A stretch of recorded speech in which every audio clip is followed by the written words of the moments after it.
me zaki tambaye ni kuɗi bayan biki cika min aiki na ba Shukura? A iya sani na duk wata hanya da zan bi na bi, a don haka ya zama dole ka cika min kuɗi na. Har ni ne zan faɗa kina faɗa Shukura? To ba zan cika ba, ki yi duk abin da za ki yi, ai ga fili ga mai doki. Tabbas zan kuma nuna maka ko ni wace ce da kuma sharri na barka lafiya.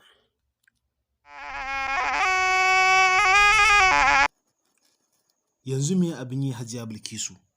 Kin fi kowa sanin irin gwagwarmayar da muka sha da ke tun muna matasa har ya zuwa yanzu. Abu ɗaya muke yi.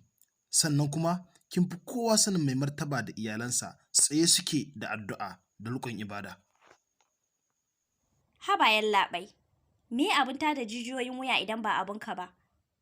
Idan sun rusa shirinmu ba yana nufin mun daina ba, ko mun faɗi ba, wallahi ba za mu haƙura da shirya musu tuggu da makirci ba. Ina son ka sani ko ana so ko ba a so, Adnan shine zai hau wannan karagar mulkin.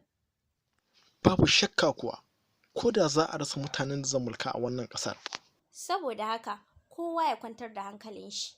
Wannan shirin da zan shirya zai rutsar da mai martaba da yarima. Shi yasa nake ƙaunar Momi.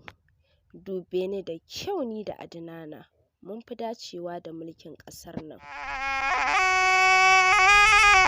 Tabbas baki taɓa burge ni ba, kamar yadda kika furta kalmar so ga Yarima Hisham. Allah ya yi Mus'ab. Kafin na sanar da shi kar ka so ka ga bugun numfashi na yadda yake gudu yana fat-fat duk gudun kar ya min wulaƙanci. Ai hakan ba ƙaramin jarumta ba ne. Yanzu dai abu na gaba shine gobe idan mun je makaranta ki yi ƙoƙarin zuwa wurin shi don sauraron amsar da zai baki. To yaya Mus'ab zan yi duk yadda ka ce min, na gode. Na rasa abin yi abokina. Tsakanin Hanifa da Shukura, babban kuskuren da na yi sanar da Shukura ina son mu gana da ita akan wata muhimmiyar magana. Yanzu me yin shawara? Shawara ɗaya, ka auna kowace a mizanin ƙwaƙwalwarka, ka tantance aya da tsakuwa, sannan ka sani wanda ya ce yana son ka ba abin bar shi ba ne. Ban yi ma dole ba, amma wannan ita ce hanyar farfaɗo da amsa ga zuciyarka. Har na fara jiyo ƙanshin kujerar mai martaba a hancina ta zama tawa. Ai ranka shi daɗe, burinmu ya kusan cika, domin na san mai martaba na zama ba bisimillah sai dai gawar shi ko kuma ya tabbata a haukace tiburam ba magani. Ashe ni ma na kusa zama sarauniya mai takalmin ƙarfe. In taka kowa a masarautar nan in zauna lafiya.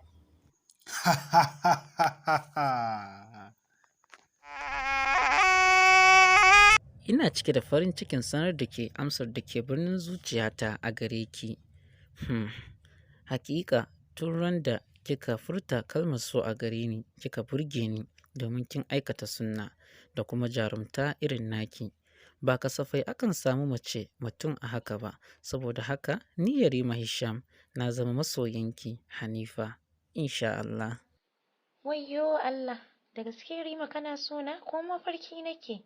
Lallai yau ka sa ni cikin farin ciki da walwala mara misaltuwa. Insha Allah zan yi ƙoƙarin faranta maka rai har tsawon rayuwarmu. Lallai ku tabbatar kun kashe su duka. Ina son jin labari mai daɗi, farin annuri. Da zarar kun kammala aikinku, zan cika muku raguwar kuɗinku. Nan naira miliyan 5 ne, so min taɓi.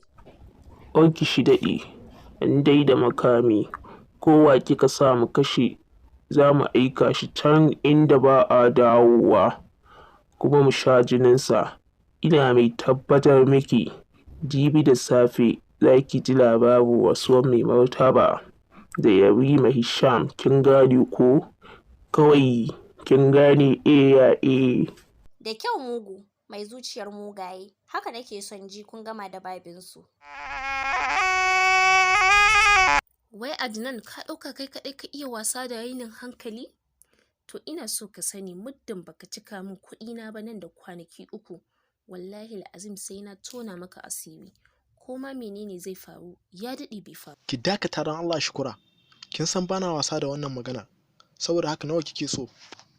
Cikon kuɗina saura naira miliyan 4. Ka sani idan ban ji ƙararrawar banki a wayata ba, ka san sauran. Mai jiran gado lafiya? Na ga ka dawo a birkice kamar an fige kaza a ruwan ɗumi. Duk ka bi ka sauya, ka canza yanayi. Ba dole ki gani a haka ba? Tabbas ya zama dole in kashe Shukura tsakanin gobe da jibi. Shukura ta ce ta bani nan da kwana 3. Idan ban bata naira miliyan 4 ba, za ta tona mana asiri. What? Shi ne kake tsaye a nan ba za ka ɗauki babban mataki ba? Kai ka san cewa maganar nan tana fita gaba ɗayan mu kashinmu ya bushe. Saboda haka, shawarar Momi za ta yi amfani a nan, a kashe 'yar iska a huta. Ka sa su shaiɗan da daddare su yi mata darar mikiya su kashe ta. Komai da komai na adireshin gidan yana cikin wannan takardar. Wannan shine hoton yarinyar da za ku kashe. Saboda haka yau nake so a kashe min ita. Ban son ta sake numfashi a duniya. Sai dai a barzau. Karka damu ranka shi daɗe. Yau da dare za mu yi mata darar mikiya mu kashe ta. Dole ne yau ta bakunci lahira billahi lazi. Karka wasu damu ranka shi daɗe. Za a yi abin da ya kamata. Wannan naira miliyan 3 ce a ciki. Kuna kammalawa? Zan cika muku ragowar naira miliyan 2. A don haka aje a fara aiki yau. Na shiga uku, mene muku za ku kashe ni? Kai daure, soka mata wukan nan a cikinta, ta bar duniya. Wayyo Allah na, dan Allah dan annabi kar ku kashe ni. Mene muku? Dan Allah ku kyale ni, dan Allah kar ku kashe ni. Na shiga uku, wayyo! Duka anan muka kawo ƙarshen wasan kwaikwayonmu na yau. Sai kuma wani satin mai zuwa idan Allah ya kai mu za ku ji mu ɗauke da ci gaban wannan wasa.